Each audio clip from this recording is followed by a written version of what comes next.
Perkenalkan, nama saya Enrico Surya dengan NPM 240130096. Saya Rian Aldava Eka Putra dengan NPM akhir 131. Halo, perkenalkan nama saya Argi Arif Firdaus dengan NPM akhir 146. Perkenalkan, saya Joshua Kurniawan dengan NPM akhir 157.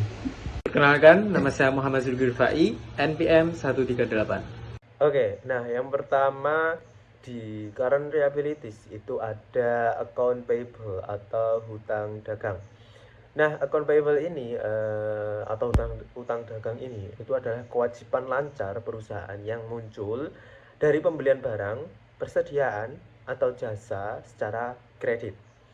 Nah, ini merupakan utang yang harus dibayar kepada pemasok atau kreditor dalam jangka pendek, atau dia katakan tadi lancar, hutang jangka pendek.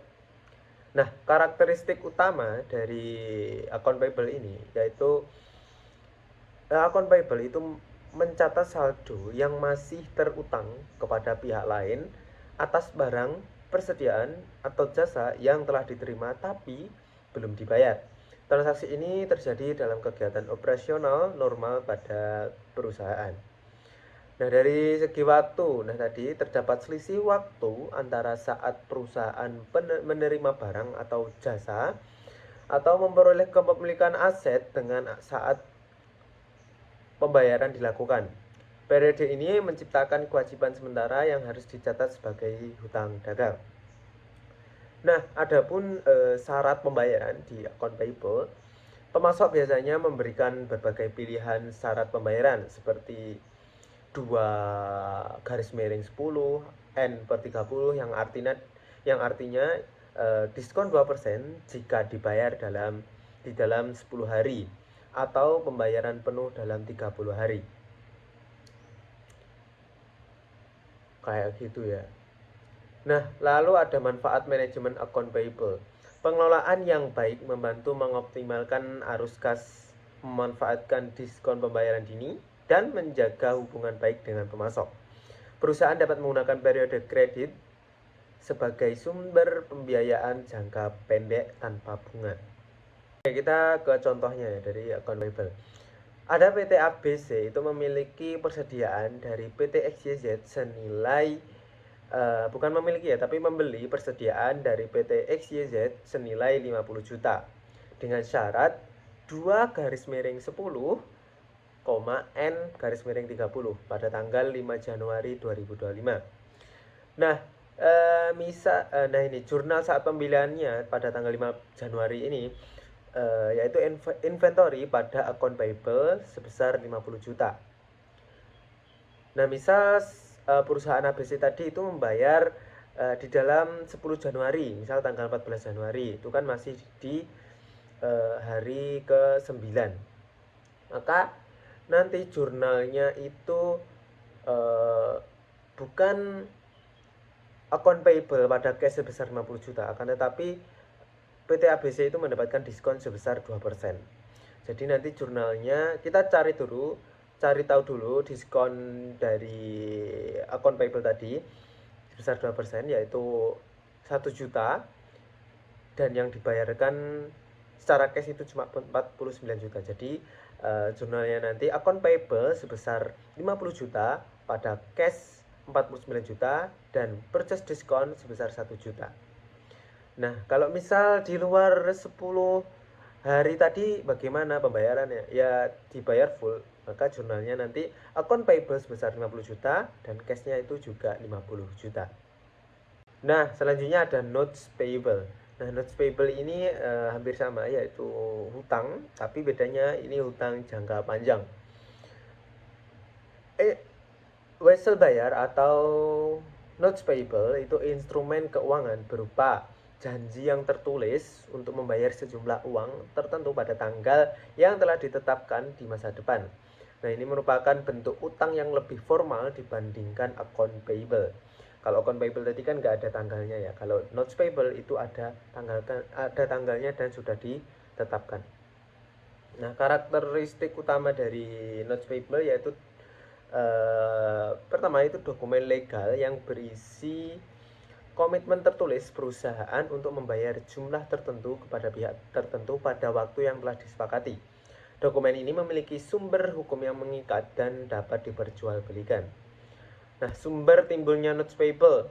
Wesel bayar dapat muncul dari berbagai transaksi bisnis, antara lain seperti pembelian aset atau persediaan dengan pembayaran kredit berjangka panjang, ada pinjaman dana, terus konversi dari account payable yang jatuh tempo.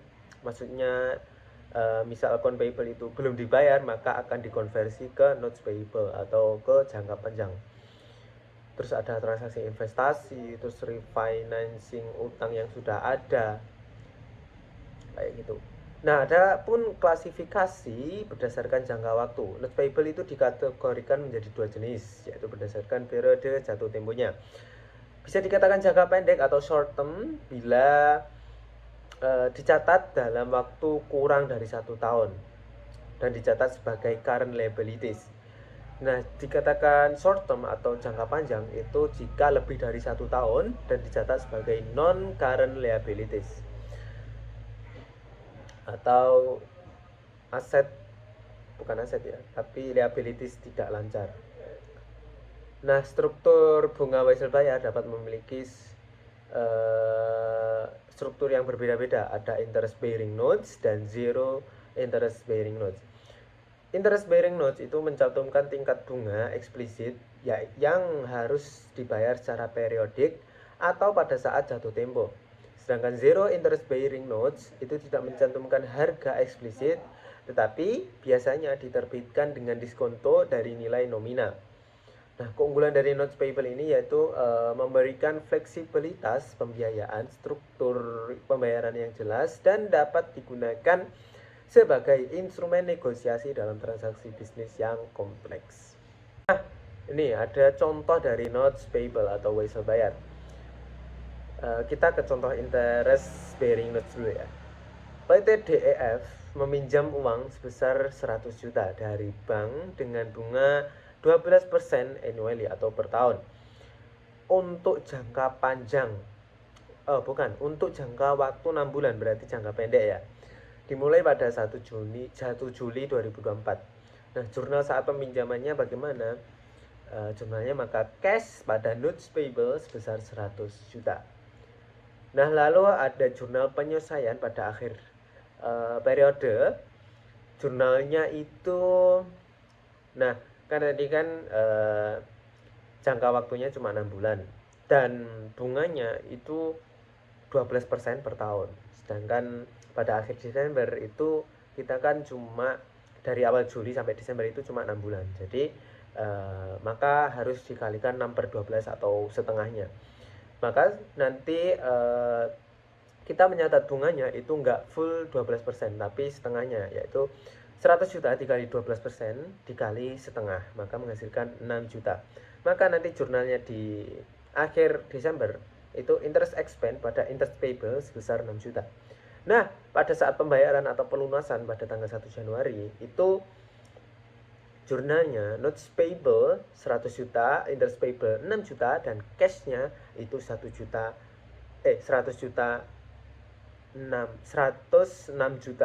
kayak gitu. Nah, bagaimana kalau zero interest bearing?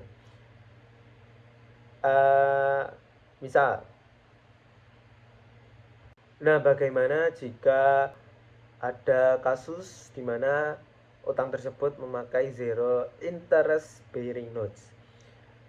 PT GHI itu memberikan wesel bayar dengan nominal sebesar 100 juta. Wesel bayarnya tertulis itu 100 juta. Akan tetapi cash yang diberikan itu cuma 90 juta. Nah, maka jurnal saat penerbitan itu cash sebesar 90 juta, diskon on notes payable itu sebesar 10 juta, dan notes payable-nya sebesar 100 juta. Nah, kalau kayak gini biasanya ada amortisasi bulanan ya. Maka diskon on notes payable tadi sebesar 10 juta itu harus dibagi 12, yaitu 833.000. Maka nanti jurnal per bulannya itu interest expense sebesar 833 dan diskon on notes-nya di kredit itu 833, jadi berkurang. Nah, selanjutnya ada current maturities of long term debt, yaitu bagian utang jangka panjang yang jatuh tempo. Nah, ini adalah bagian dari utang jangka panjang yang akan jatuh tempo dan harus dibayar dalam tahun fiskal berikutnya. Meskipun awalnya merupakan utang jangka panjang, bagian yang akan segera jatuh tempo harus direklasifikasi sebagai utang jangka pendek atau kewajiban yang lancar. Nah, akun ini itu mencakup porsi obligasi, wesel hipotek, dan instrumen utang jangka panjang lainnya yang akan jatuh tempo dalam 12 bulan ke depan. Nah, reklasifikasi ini penting untuk memberikan gambaran akurat tentang kebutuhan kas jangka pendek dari sebuah perusahaan. Nah, adapun pengecualian dari akun ini, yaitu tidak semua utang jangka panjang yang akan jatuh tempo itu harus direklasifikasi sebagai current liabilities. Akan tetapi terdapat 3 kondisi pengecualian. Yang pertama, pelunasan dengan aset dialokasikan khusus. Nah, jika utang akan dilunasi menggunakan aset yang telah dikumpulkan dan dialokasikan khusus untuk tujuan tersebut, namun aset ini tidak dicatat sebagai current asset, contohnya kayak dana pelunasan atau sinking fund yang dicatat sebagai investasi jangka panjang. Lalu ada refinancing atau penggantian utang. Nah, ketika perusahaan itu berencana dan mampu melakukan refinancing utang yang jatuh tempo dengan menerbitkan utang jangka panjang baru atau melunasi dari hasil penerbitan utang jangka panjang yang baru, hal ini menunjukkan bahwa tidak ada dampak terhadap working capital perusahaan. Nah, yang ketiga ada konversi menjadi saham biasa. Nah, jika utang yang jatuh tempo akan dikonversi menjadi saham biasa perusahaan, maka tidak perlu direklasifikasi karena tidak akan memerlukan penggunaan current asset untuk pelunasan. Nah, tujuan dari reklasifikasi itu memberikan informasi tentunya yang lebih akurat kepada pengguna laporan keuangan tentang kebutuhan likuiditas jangka pendek perusahaan, kemampuan perusahaan memenuhi kewajiban yang segera jatuh tempo, perencanaan arus kas yang lebih tepat, evaluasi resiko keuangan jangka pendek. Nah, lalu dampak terhadap keuangan atau terhadap rasio keuangan ini akan mempengaruhi rasio likuiditas seperti current ratio dan quick ratio, sehingga memberikan gambaran yang lebih realistis tentang posisi keuangan jangka pendek perusahaan. Ini ada contoh dari current maturities of long term debt. Nah, PT JKL memiliki pinjaman jangka panjang sebesar 500 juta. Dengan cicilan tahunan itu 50 juta. Nah, cicilan pertama itu jatuh tempo dalam 8 bulan. Nah, jurnal reklasifikasi di akhir tahun itu long term debt sebesar 50 juta dan current maturities of long term debt itu 50 juta.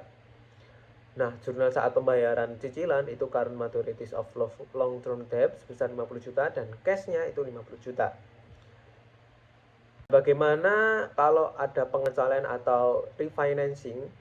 Misal, PT JKL telah memiliki perjanjian refinancing untuk cicilan tersebut menjadi utang jangka panjang baru, maka tidak perlu direklasifikasi. Jadi ya tidak ada jurnal untuk reklasifikasi. Nah, selanjutnya ada short term obligation expected to be refinanced. Nah, ini adalah kewajiban jangka pendek yang diharapkan untuk di refinancing. Nah, konsep ini itu berkaitan dengan perlakuan khusus terhadap utang jangka pendek yang sebenarnya tidak akan mengurangi working capital perusahaan karena akan di refinancing menjadi utang jangka panjang. Nah, prinsip dasar dari short term obligation expected to be refinanced itu dalam kondisi normal semua kewajiban yang jatuh tempo dalam 12 bulan harus diklasifikasikan sebagai current liabilities. Namun terhadap pengesahan untuk kewajiban jangka pendek yang akan direfinancing menjadi utang jangka panjang sehingga tidak perlu dicatat sebagai current liabilities. Ada dua syarat kumulatif yang harus dipenuhi untuk dapat mengecualikan kewajiban jangka pendek dari current liabilities. Kedua syarat tersebut harus terpenuhi secara bersamaan. Yang pertama ada intensi untuk refinancing jangka pendek atau jangka panjang, maksud saya jangka panjang. Perusahaan harus memiliki niat yang jelas dan terdokumentasi untuk melakukan refinancing kewajiban tersebut dengan basis jangka panjang. Nah, ini bukan hanya keinginan, tapi rencana bisnis yang concrete dan dapat dibuktikan. Yang kedua, hak tanpa syarat untuk menunda pembayaran. Perusahaan harus memiliki hak yang tidak dapat dibatalkan untuk menunda penyelesaian kewajiban tersebut selama minimal 12 bulan setelah tanggal perolehan. Hak ini harus tidak tergantung pada kondisi tertentu yang mungkin tidak terpenuhi. Harus telah disepakati secara legal dan dengan kreditor. Dan yang ketiga itu berlaku setidaknya 12 bulan dari tanggal neraca atau tanggal penjualannya atau perolehannya. Nah, ini ada contoh dari perhitungan short term obligation expected to be refinanced. PT MNO memiliki pinjaman bank sebesar 200 juta yang jatuh tempo dalam 3 bulan. Tetapi telah mendapat komitmen tertulis dari bank untuk memperpanjang menjadi pinjaman 3 tahun. Wow. Kondisi yang tidak menerima syarat refinancing jika hanya ada niat tapi belum ada perjanjian pasti. Maka jurnalnya itu short term debt sebesar 200 juta, current liabilities 200 juta. Nah, jika kondisi memenuhi syarat refinancing, maka jika kedua syarat itu terpenuhi, yaitu niat dan hak tanpa syarat, tetap dicatat sebagai long term debt. Oke, tetap dicatat sebagai long term debt. Jurnal saat refinancing aktual dilakukan short term debt 200 juta dan long term debt sebesar 200 juta. Jadi kayak mengubah dari short term menjadi long term. Kayak itu. Dan slide selanjutnya akan dijelaskan oleh rekan saya. Baik, selanjutnya, current liability selanjutnya adalah income tax payable atau utang pajak penghasilan. Di sini kita ketahui bahwa banyak negara atau hampir seluruh negara di dunia ini itu negara-negara tersebut dalam sistem kenegaraannya mereka itu memungut pajak sebagai penerimaan negaranya atau penghasilan negaranya. Sehingga baik ketika satu perusahaan itu berbasis di negara A, lalu ia ingin membuka cabang di negara lain, maka kemungkinan tidak jauh berbeda, mereka juga harus membayar pajak meskipun mungkin akan ada peraturan-peraturan dan besaran pajak yang berbeda. Sehingga di sini pembisnis atau organisasi perusahaan itu harus mempersiapkan pengembalian pajak penghasilan dan juga menghitung utang pajak penghasilan yang diperoleh dari operasi pada periode berjalan. Nah, di sini ciri-ciri dari current liabilities income tax payable ini yang pertama, bahwa tax payable atau utang pajak itu dikategorikan sebagai liabilitas jangka pendek. Sehingga berbeda dengan liabilitas jangka panjang yang hal tersebut seperti wesel tagih dan juga lain-lainnya. Tax payable ini karena dibayarnya itu per periode dan biasanya tidak sampai 1 tahun, maka dikategorikan sebagai current liability. Lalu yang kedua, ciri yang kedua adalah corporation must make periodic tax payment. Nah, sebagian perusahaan itu harus melakukan pembayaran pajak berkala sepanjang tahun ke badan pemerintah yang sesuai. Nah, pembayaran ini itu didasarkan pada estimasi liabilitas pajak tahunannya. Nah, seiring perkiraan perubahan liabilitas pajaknya itu berubah, iuran periodik itu juga akan berubah. Nah, jika pada tahun masa mendatang otoritas perpajakan tersebut menilai pajak tambahan atas pendapatan pada tahun sebelumnya, maka perusahaan harus mengkredit utang pajak penghasilan dan membebankan debit terkait dengan operasi saat ini. Jadi semisal otoritas pajak di suatu negara itu mengetahui bahwa pada praktiknya perusahaan ini ternyata memperoleh laba dari mungkin penghasilan lain-lain ataupun ya semacam itu, penjualan aset atau sebagainya, itu tidak tercatat di tahun sebelumnya, sehingga di sini maka pihak pajak akan membebankannya di periode selanjutnya, sehingga hal tersebut akan mengkredit utang pajak penghasilannya, menambah utang pajak. Kemudian di sini yang ketiga, difference between taxable income dan juga accounting incomes mungkin dapat terjadi sewaktu-waktu. Ini berarti bahwa perbedaan antara penghasilan kena pajak dan juga berdasarkan undang-undang perpajakan serta laba akuntansi menurut IFRS itu bisa saja terjadi perbedaan. Sehingga oleh karena perbedaan ini, jumlah pajak penghasilan yang harus dibayar pemerintah pada tahun tertentu mungkin berbeda secara substansial dari beban pajak penghasilan seperti yang dilaporkan dalam laporan keuangan. Baik, selanjutnya, current liabilities yang terakhir adalah employee-related liabilities. Nah, employee-related liabilities atau liabilitas terkait karyawan ini didefinisikan sebagai amounts owed to employees for salaries or wages are reported as current liability. Nah, di sini perusahaan itu juga biasanya melaporkan sebagai jumlah liabilitas jangka pendeknya yang harus dibayarkan kepada karyawan untuk gaji ataupun upah pada akhir periode akuntansi. Nah, selain itu, perusahaan juga sering kali melaporkan hal-hal terkait dengan hal-hal yang lebih mendalam dan spesifik terkait karyawan ini.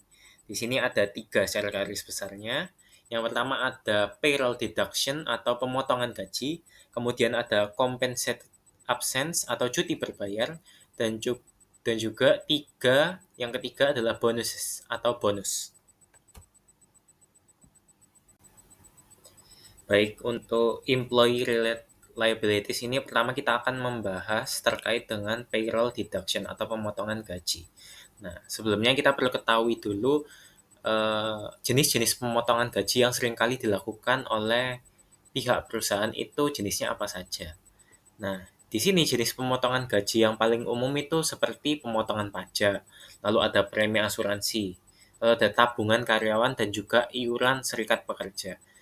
Mungkin ini lebih populer di negara-negara kapitalis ya seperti Amerika gitu. Nah, di sini selama perusahaan belum mengirimkan jumlah yang dikurangkan kepada otoritas yang tepat pada akhir periode akuntansi, perusahaan itu harus mengakui liabilitas jangka pendek sebagai current liabilities-nya. Jadi semisal perusahaan itu belum membayarkan pajak terpotong dari seorang karyawan, maka sejumlah utang pajak tersebut harus diakui sebagai liabilitas jangka pendek karena sudah terpotong dari paycheck karyawannya tapi belum diserahkan ke otoritas terkait atau otoritas pajaknya. Nah, di sini ada 2 macam payroll deduction. Yang pertama ada Social Security Tax atau pajak jaminan sosial, dan juga yang kedua ada income tax withholding atau pemotongan pajak penghasilan. Pertama kita akan membahas terkait dengan pajak jaminan sosial terlebih dahulu. Nah, di sini sebagian besar pemerintah itu menyediakan sejumlah tertentu manfaat sosial, seperti untuk pendapatan pensiun, adanya kecelakaan karena cacat tubuh, lalu ada tunjangan kesehatan kepada individu dan juga keluarga karyawan.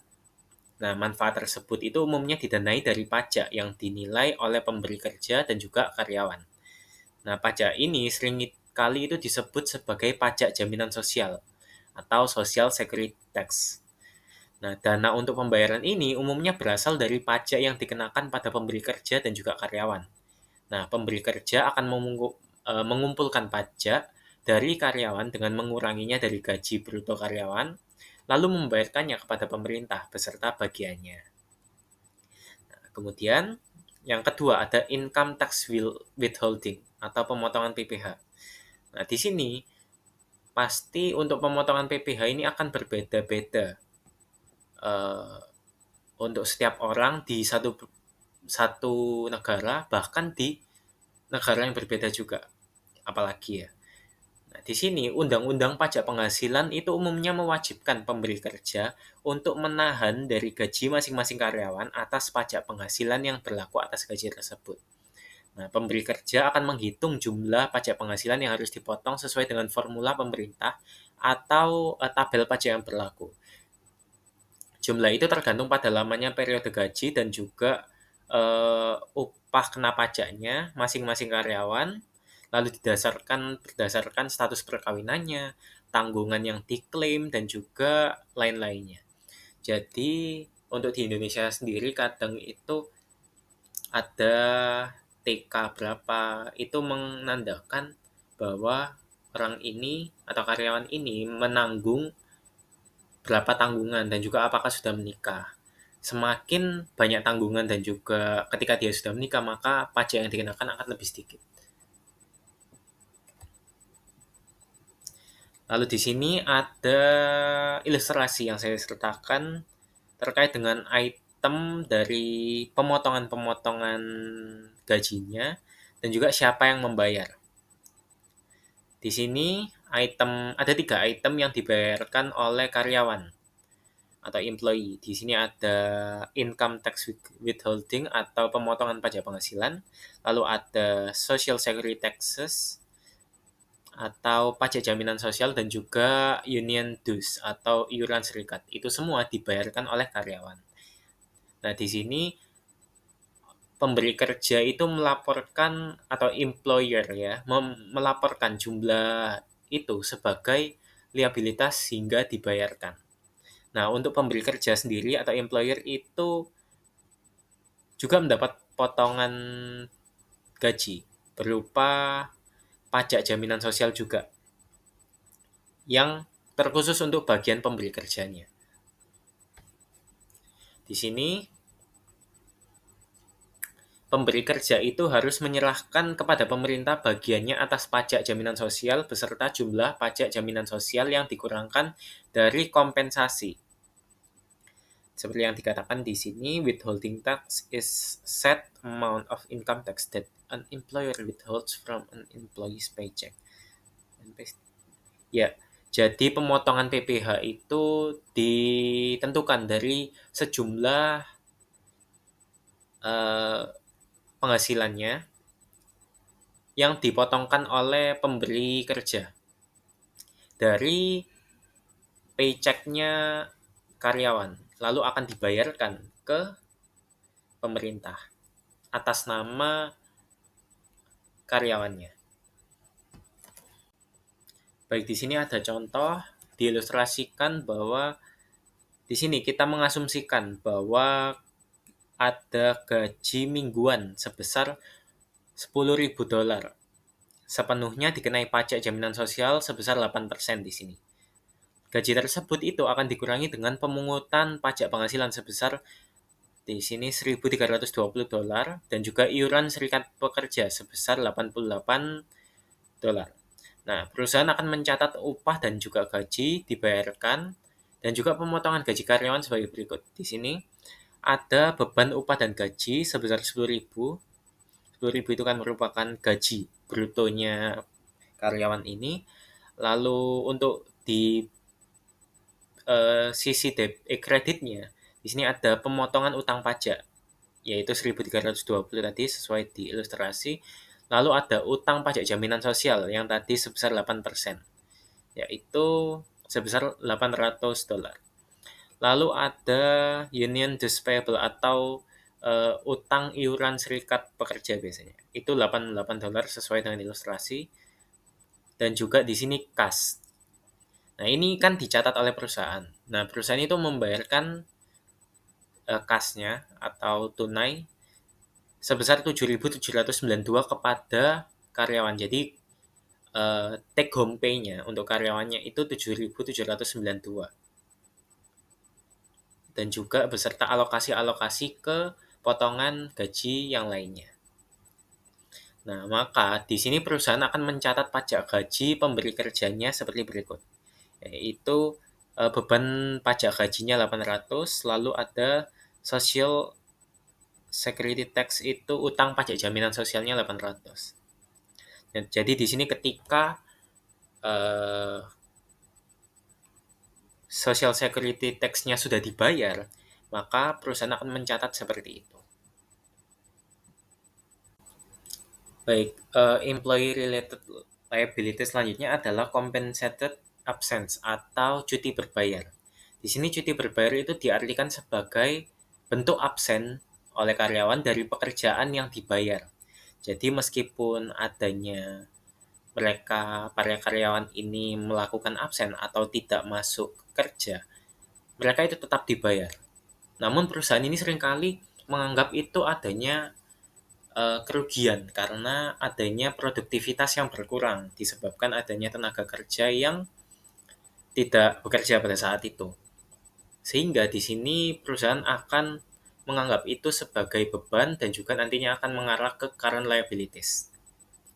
Contohnya di sini ada vacation atau liburan, ada mereka ketika sakit, dan juga ada ketika mereka sedang mengandung atau melakukan persalinan, lalu ada paternity atau penghargaan atas masa kerja, dan juga ketika mereka mengalami duka atau kehilangan disebabkan oleh meninggal.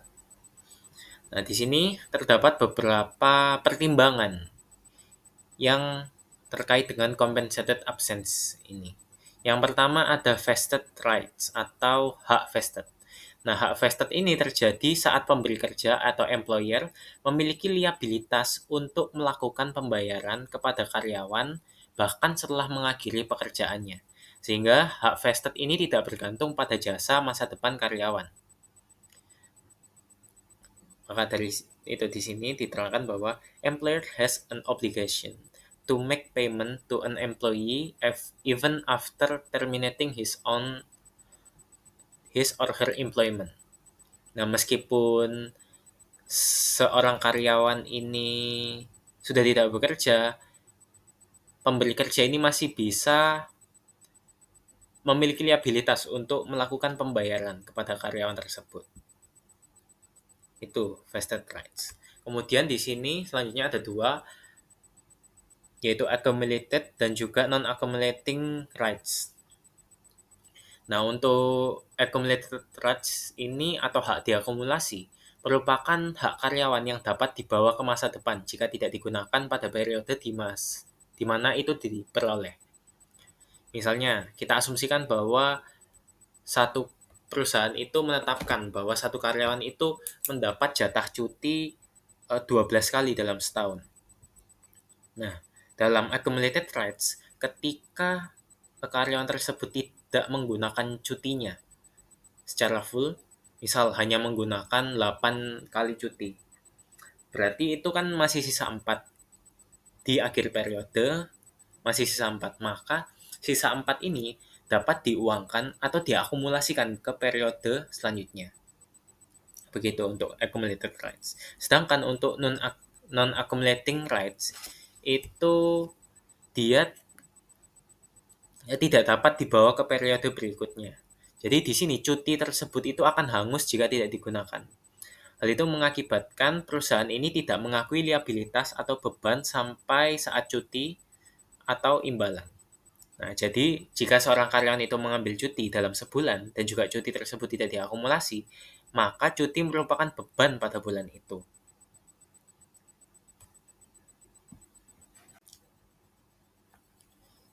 Baik, selanjutnya di sini saya akan menambahkan informasi terkait dengan compensated absence bahwa perusahaan itu sebenarnya harus mengakui beban dan juga adanya liabilitas terkait cuti berbayar pada tahun yang diterima oleh karyawan. Nah, jadi semisal karyawan itu menerima hak cuti berbayarnya pada tahun tersebut, maka perusahaan itu juga harus segera mencatat adanya cuti berbayar pada karyawan tersebut di tahun itu juga, di akhir periode biasanya. Jadi misal jika karyawan baru menerima hak untuk cuti selama 2 minggu atau 14 hari pada awal tahun kedua, jadi tahun pertama tahun pertama yang itu tidak dapat hak untuk cuti, di tahun kedua dia baru dapat hak cuti, maka perusahaan akan memperhitungkan pembayaran cuti yang akan diterima pada tahun pertama kerja.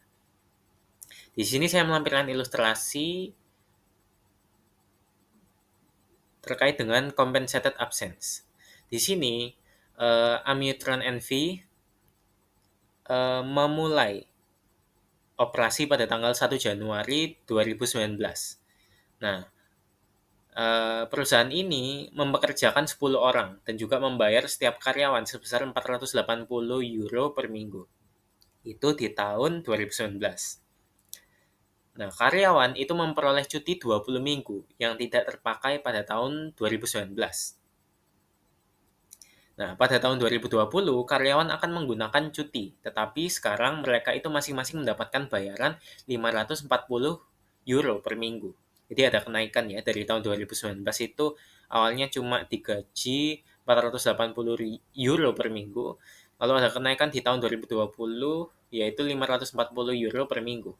Maka di sini Amitron NV mengakui akumulasi cuti pada berbayarnya pada tanggal 31 Desember 2019 itu sebagai berikut ini. Yang pertama ada di sisi debit, dia itu mendebit adanya expense, yaitu beban gaji sebesar 9.600 pada kredit, sisi kreditnya utang gaji cuti atau salaries and wage payable sebesar 9.600. 9.600 ini didapat dari perkalian dari 480 dikali 20. 20 ini kan tadi unused vacation atau banyak minggu yang tidak terpakai untuk cuti dikalikan dengan gajinya per minggu di tahun 2019 karena di sini mereka menjurnal tahun 2019. Nah, sedangkan untuk tahun 2020 maka ada jurnal baru di sini. Karena pada tanggal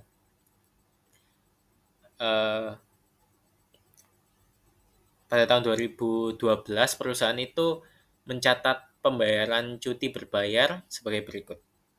Karena tadi ada kenaikan ya. Utang gaji cuti atau salaries and wage payable itu sebesar 9.600. Di debit juga ada beban gaji sebesar 1.200. Sedangkan untuk cash-nya di kredit sebesar 10.800. 10.800 ini didapat dari 540 atau gaji mingguannya di tahun 2020 sebesar 540 dikalikan 20 sebagai unused vacation-nya atau banyak minggu tidak terpakainya sehingga menghasilkan 10.800. Nah, tadi utang gaji cuti di tahun 2011 kan 9.600. Maka ada selisih 1.200 yang kemudian akan dicatat di bagian debit untuk menambahkan utang gaji 9.600 itu tadi. Baik, selanjutnya terkait dengan liabilitas yang berkaitan dengan karyawan di sini adalah profit sharing and bonus plan atau pemberian bonus atau pembagian keuntungan. Di sini, profit sharing and bonus plan ini diartikan sebagai pembayaran kepada sejumlah atau seluruh karyawan sebagai tambahan nilai dari gaji pokoknya. Jadi, terdapat beberapa tambahan dikarenakan mungkin adanya keuntungan ataupun apapun itu yang kemudian itu akan ditambahkan di gaji karyawan tersebut. Seperti yang kita ketahui bahwa banyak perusahaan itu akan memberikan bonus kepada beberapa karyawan tertentu selain gaji atau upah pokok mereka. Nah, seringkali jumlah bonus itu tergantung pada keuntungan tahunan perusahaan. Perusahaan itu dapat mempertimbangkan pembayaran bonus kepada karyawan sebagai tambahan upah dan harus memasukkannya sebagai pengurang dalam menentukan laba neto tahun berjalan. Nah, jadi di sini terdapat keterangan bahwa bonus paid are include to operating expense. Nah, jadi bonus yang dibayarkan untuk karyawan-karyawan ini dimasukkan pada beban operasional. Lalu ketika ada bonus yang belum dibayarkan, jadi ini sudah dinyatakan sebagai bonus tapi belum dibayarkan kepada karyawannya, maka itu harus dilaporkan sebagai liabilitas jangka pendek. Untuk memudahkan pemahaman kita, di sini saya melampirkan satu ilustrasi bahwa kita asumsikan bahwa Palmer Incorporation itu menunjukkan adanya laba untuk tahun 2015 sebesar $100.000. Nah, di sini perusahaan akan membayar 10.700 pada tahun 2016 bulan Januari. Di sini Palmer akan membuat jurnal penyesuaian di tanggal 31 Desember 2015 sebagai berikut.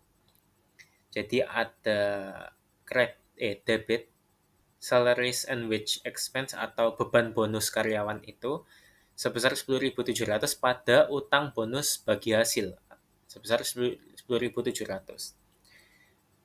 Nah, di sini karena kan ini statusnya belum diberikan kepada karyawan. Diberikannya baru tahun 2016 bulan Januari. Maka di Januari 2016-nya Palmer itu menjurnal seperti ini. Adanya pengurangan salaries and wage payable-nya atau utang bagi hasilnya pada kas sama sebesar 10.700. Baik, setelah kita membahas terkait dengan current liabilities, kita akan beralih ke provisi atau provisions. Nah, provision ini berbeda dengan current liabilities karena provisi ini merupakan liabilitas yang waktu atau jumlahnya itu belum pasti, atau juga biasa kita kenal juga sebagai liabilitas yang diestimasikan. Nah, provisi atau penyisian ini sangat umum dan juga can be report atau dapat dilaporkan sebagai current liabilities ataupun non-current liabilities. Tergantung pada tanggal pembayaran yang diharapkan. Nah, di sini terdapat 4 jenis umum dari provisi yang berkaitan dengan obligation related to litigation atau litigasi, lalu ada jaminan atau garansi produk, yang ketiga ada restrukturisasi bisnis atau di sini business restructuring, lalu yang terakhir ada environmental damage atau kerusakan lingkungan. Baik, selanjutnya terkait dengan recognition of a provision. Nah, jadi setelah kita mengetahui apa itu provisi, di sini kita perlu mengetahui bagaimana cara perusahaan itu dalam mengakui adanya provisi. Nah, di sini perusahaan itu akan mengakui beban dan juga liabilitas terkait untuk provisi hanya jika ketika terjadi 3 syarat berikut ini. Yang pertama, ketika perusahaan itu memiliki kewajiban kini, baik itu dalam bentuk hukum ataupun konstruktif sebagai akibat dari adanya peristiwa masa lalu. Lalu yang kedua, adanya kemungkinan besar perusahaan itu memerlukan arus keluar sumber daya yang mengandung manfaat ekonomik untuk menyelesaikan kewajiban. Lalu yang ketiga, bahwa adanya perkiraan yang dapat diandalkan dalam pembuatan jumlah kewajiban. Baik, masih terkait dengan recognition of provision atau pengakuan dari provisi, di sini terdapat constructive obligation. Nah, seperti yang saya katakan sebelumnya, bahwa ketika perusahaan itu memiliki liabilitas atau kewajiban masa kini, baik secara hukum atau konstruktif, maka biasanya itu akan diindikasikan sebagai akibat dari adanya peristiwa masa lalu. Maka dari itu, sekarang kita akan berfokus di constructive obligation. Nah, constructive obligation atau kewajiban konstruktif ini merupakan kewajiban yang timbul dari tindakan perusahaan, di mana ada 3 indikasi di sini. Bahwa perusahaan itu melakukan adanya praktik masa lalu yang kemudian nanti akan menimbulkan provision, kemudian ada kebijakan yang diterbitkan dari perusahaan, dan yang terakhir ada pernyataan atau statement masa kini yang cukup spesifik. Sehingga dari 3 perlakuan atau 3 hal tersebut akan memunculkan dan mengindikasikan bahwa perusahaan itu kepada pihak lain, mereka itu akan memberikan tanggung jawab tertentu. Sehingga dari hal tersebut mengakibatkan perusahaan itu akan menciptakan harapan yang bersifat valid ya, atau tetap dari pihak-pihak lain, bahwa perusahaan itu akan melaksanakan kewajiban atau tanggung jawab tertentu pada perusahaan tersebut.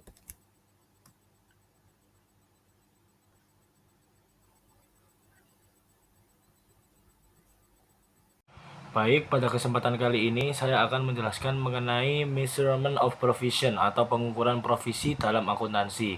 Di sini isinya menjelaskan bahwa jumlah provisi yang diakui harus merupakan estimasi terbaik dari pengeluaran yang diperlukan untuk menyelesaikan kewajiban saat ini. Estimasi terbaik ini menggambarkan jumlah yang mungkin akan dibayarkan perusahaan untuk menyelesaikan kewajiban tersebut pada tanggal laporan posisi keuangan. Baik, selanjutnya pada saat ini saya akan melanjutkan topik dari measurement of provision tadi dan juga memberikan contoh pengukuran provisinya.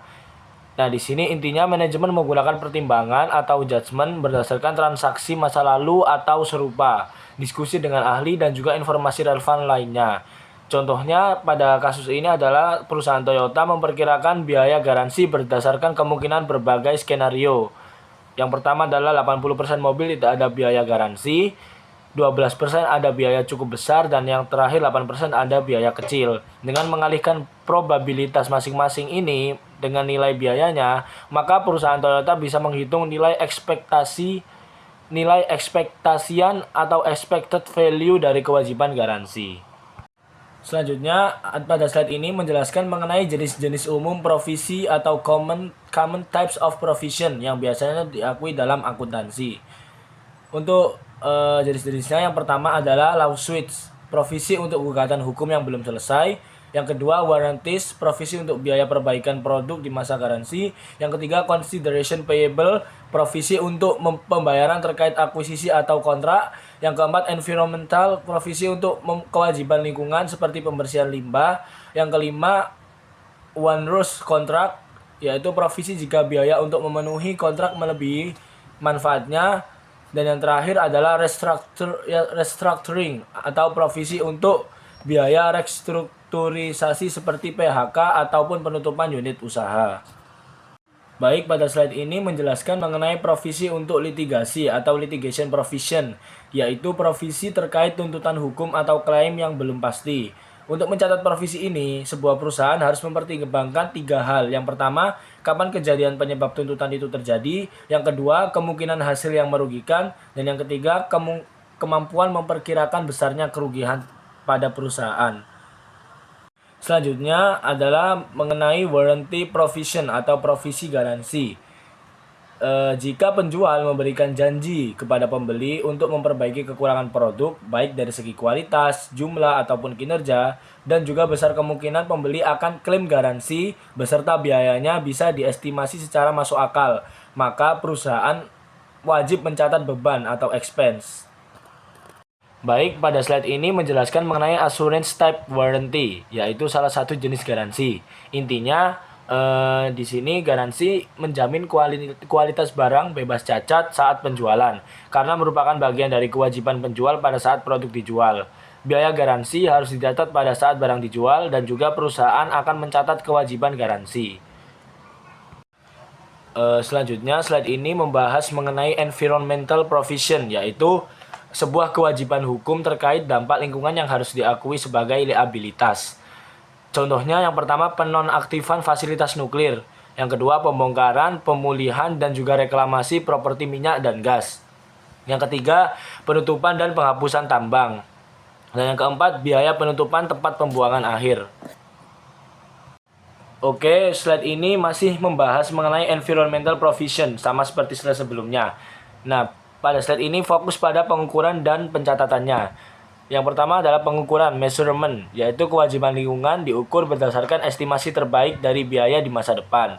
Yang kedua, pencatatan atau recognition and allocation. Biaya tersebut dimasukkan ke dalam nilai aset terkait, misalnya pabrik ataupun tambang. Yang kedua, di saat yang sama akan dicatat sebagai liabilitas dalam jumlah yang sama. Intinya, biaya lingkungan akan diakui sebagai bagian dari aset dan liabilitas secara bersamaan saat kewajiban itu muncul. Untuk slide selanjutnya akan dijelaskan oleh rekan saya. Terima kasih.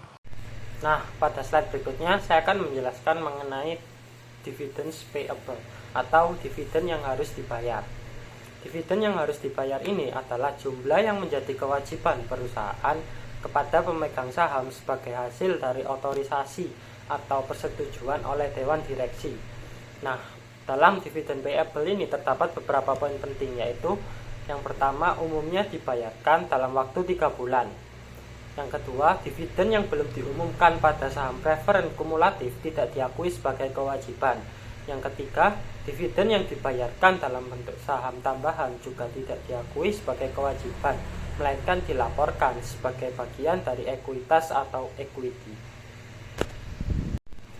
Nah, pada slide ini saya akan menjelaskan mengenai customer advance and deposits atau uang muka dan deposito dari pelanggan. Deposito tunai yang dapat dikembalikan yang diterima dari pelanggan atau karyawan seperti uang muka atau jaminan tergantung pada sifat dan jangka waktunya dan dapat diklasifikasikan sebagai berikut. Kewajiban lancar atau current liabilities jika akan diselesaikan dalam waktu 1 tahun. Yang kedua, kewajiban tidak lancar atau non-current liabilities jika lebih dari 1 tahun. Selanjutnya saya akan menjelaskan mengenai unearned revenue. Unearned revenue adalah uang yang diterima perusahaan sebelum barang atau jasa dikirimkan atau dilakukan. Karena belum ada pengiriman barang atau pemberian jasa, uang tersebut belum boleh diakui sebagai pendapatan, melainkan sebagai kewajiban atau liabilitas. Setelah barang atau jasa diberikan, barulah pendapatan diakui. Nah, berdasarkan contoh pada tabel berikut, yaitu contoh berdasarkan jenis bisnis. Yang pertama ada airline, unearned revenue atau liabilitasnya yaitu unearned passenger ticket revenue atau pendapatannya passenger revenue. Selanjutnya yaitu magazine publisher, unearned revenue-nya unearned subscription revenue atau pendapatannya subscription revenue, dan lain sebagainya. Pembayaran, jadi intinya pembayaran yang diterima sebelum memberikan barang atau melakukan jasa. Misalnya, penerbit majalah menerima pembayaran untuk langganan 1 tahun.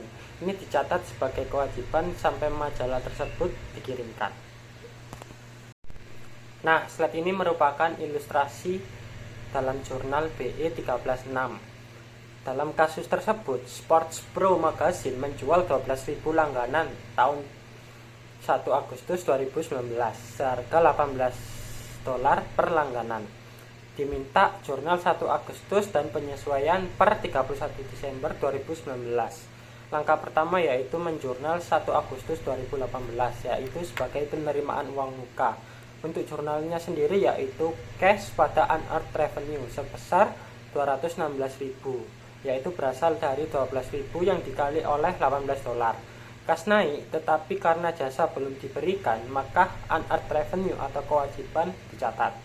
Langkah kedua yaitu menjurnal 31 Desember 2019 atau penyesuaian akhir tahun. Hingga 31 Desember sudah berlalu 5 bulan dari 12 bulan masa langganan. Maka 216.000 dikali 5/12 sama dengan 90.000 yang diakui sebagai pendapatan. Untuk jurnalnya yaitu unearned revenue pada subscription revenue. Kini sebagian jasa sudah diberikan sehingga kita kurangi kewajiban dan akui pendapatan. Nah, pada materi selanjutnya saya akan menjelaskan mengenai sales and value add tax payable atau pajak penjualan dan PPN yang harus dibayar sebagai bagian dari current liabilities atau kewajiban lancar.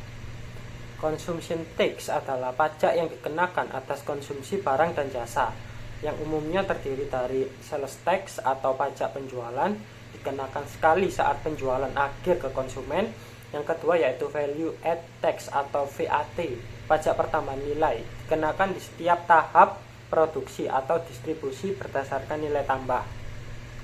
Tujuannya yaitu untuk menghasilkan pendapatan bagi pemerintah. Untuk perbedaan sistemnya yaitu pajak penjualan dibayar langsung oleh konsumen akhir, PPN dibebankan dan dikreditkan secara berantai dari produsen, distributor, dan konsumen. Nah, berikut merupakan contoh jurnal pajak penjualan. Di sini terdapat kasus Halo Supermarket menjual roti seharga $2.400. Untuk pajak penjualannya yaitu 10%, sehingga total yang harus dibayar pelanggan sebesar 2.400 ditambah 10% yang dikali oleh 2.400 itu sendiri, menghasilkan 2.640. Untuk jurnalnya yaitu cash pada sales revenue pada sales tax payable. Untuk cashnya sebesar 2.640, sales revenue sebesar 2.400, dan juga sales tax payable sebesar 240. Cash bertambah sebesar 2.640 karena itu uang yang diterima dari pelanggan. Sales revenue hanya 2.400 karena itu nilai penjualannya. Untuk sales tax payable-nya sendiri sebesar 240 adalah kewajiban kepada pemerintah dan akan disetorkan nanti, misalnya bulanan atau kuartalan. Nah, selanjutnya saya akan menjelaskan ilustrasi tentang Hill Farms Wheat Company atau produsen gandum. Hill Farms adalah petani gandum. Mereka menjual gandum kepada perusahaan roti bernama Sunshine Baking seharga $1.000. Karena berlaku PPN 10%, maka Hill Farms menambahkan $100, yaitu 10% dari 1.000 sebagai pajak. Jadi Sunshine Baking harus membayar 1.100, dengan 1.000 adalah harga gandum dan 100 adalah PPN. Untuk jurnalnya yaitu cash sebesar 1.100 pada sales revenue sebesar 1.000 dan value added tax payable sebesar 100. Nah, uang PPN 100 ini tidak dimiliki oleh Hill Farms, tetapi harus disetorkan ke pemerintah. Maka dari itu mereka mencatat PPN ini sebagai utang PPN. Nah, untuk ilustrasi yang kedua yaitu Sunshine Baking atau perusahaan roti. Sunshine Baking menggunakan gandum itu untuk membuat roti, lalu menjual roti tersebut ke Halo Supermarket seharga $2.000. Karena ada PPN 10%, maka mereka menambahkan 200. Jadi, Halo Supermarket membayar 2.200. 2.000 untuk harga roti dan 200 untuk PPN. Dan untuk jurnalnya yaitu cash sebesar 2.200, pada sales revenue sebesar 2.000, dan juga value added tax payable sebesar 200. Sunshine Baking harus menyetorkan PPN ke pemerintah, tetapi karena sebelumnya mereka sudah membayar 100 PPN kepada Hill Farms, maka mereka tidak perlu menyetor $200 penuh, hanya selisihnya saja yaitu $100. Nah, untuk ilustrasi terakhir yaitu Halo Supermarket atau toko retail ke konsumen. Halo Supermarket menjual roti ke konsumen akhir sebesar 2.400 dengan PPN 10%. Jadi mereka menambahkan 240 sehingga konsumen membayar 2.640. 2.400 harga roti dan 240 PPN.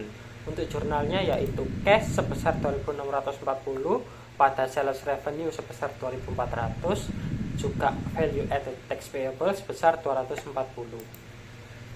Halo Supermarket sebelumnya sudah membayar 200 PPN ke Sunshine Baking. Jadi mereka hanya menyetorkan $40 saja ke pemerintah. Untuk materi selanjutnya akan dijelaskan oleh rekan saya.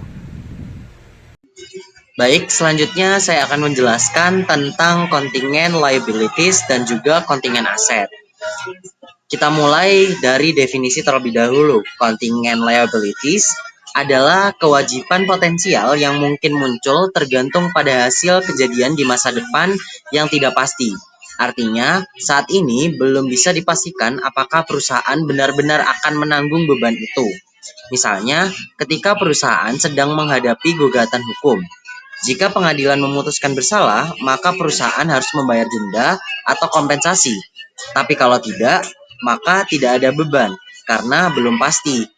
Maka kita tidak bisa langsung mencatatnya sebagai liabilities biasa. Nah, liabilitas kontingensi ini hanya akan diakui dalam laporan keuangan jika dua syarat terpenuhi, yaitu yang pertama, kemungkinan besar akan terjadi probable, dan yang kedua adalah jumlah kerugian dapat diestimasi secara andal. Kalau syarat itu tidak terpenuhi, maka cukup diungkapkan di catatan atas laporan keuangan atau bahkan tidak dicatat sama sekali. Kalau kemungkinannya sangat kecil. Untuk memperjelas, bayangin kita punya 3 kondisi. Yang pertama, probable, dan bisa diestimasi. Misalnya, kita hampir pasti kalah dalam gugatan dan tahu kira-kira dendanya berapa, maka harus diakui sebagai liabilitas. Reasonable possible. Misalnya, peluang kalah sekitar 50-50, maka cukup diungkapkan dalam catatan. Atau yang terakhir ada remote. Peluang kalah kecil banget, jadi tidak perlu dicatat maupun diungkapkan. Selanjutnya, kita akan membahas tentang kontingen aset atau aset kontingensi.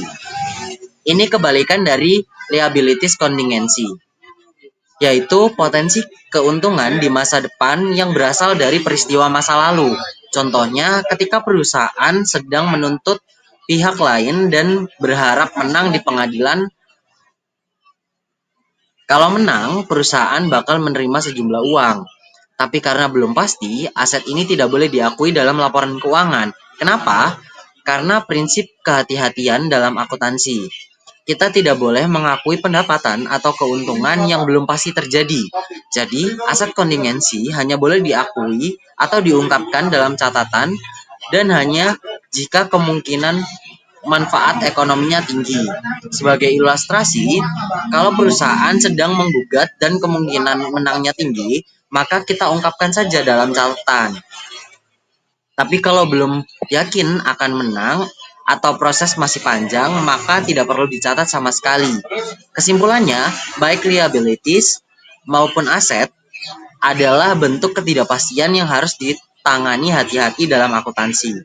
Fokusnya bukan hanya pada ada atau tidaknya jumlah uang, tapi pada kepastian terjadinya peristiwa atau apakah jumlahnya bisa diukur secara andal.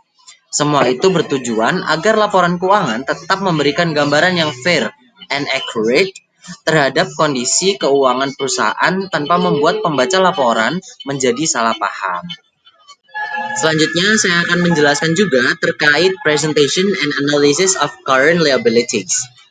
Nah, current liabilities biasanya disajikan dalam laporan keuangan pada nilai jatuh temponya atau maturity value, bukan nilai kini atau present value, karena selisih antara keduanya dianggap tidak material. Nah, kalau kita lihat ilustrasi dari Wilmar International, perusahaan ini memisahkan aset lancar seperti kas, piutang, persediaan, dari kewajiban lancarnya seperti utang usaha, pinjaman jangka pendek, dan utang pajak. Penyajian ini penting supaya pembaca laporan keuangan bisa dengan mudah melihat kemampuan perusahaan dalam memenuhi kewajiban jangka pendeknya. Untuk menganalisis seberapa liquid perusahaan dalam melunasi kewajiban tersebut, kita bisa pakai 2 rasio. Yang pertama, current ratio, dan yang kedua ada asset touch ratio. Nah, untuk current ratio sendiri, rumusnya adalah current ratio sama dengan aset lancar dibagi kewajiban lancar. Lalu untuk rumus asset touch ratio adalah asset touch ratio sama dengan kas ditambah investasi jangka pendek ditambah piutang bersih dibagi dengan kewajiban lancar. Dengan menggunakan data dari Wilmar, kita bisa menghitung dan menilai seberapa cepat perusahaan dapat membayar utangnya tanpa harus menjual persediaan. Analisis seperti ini sangat berguna bagi investor dan kreditur dalam menilai stabilitas keuangan perusahaan.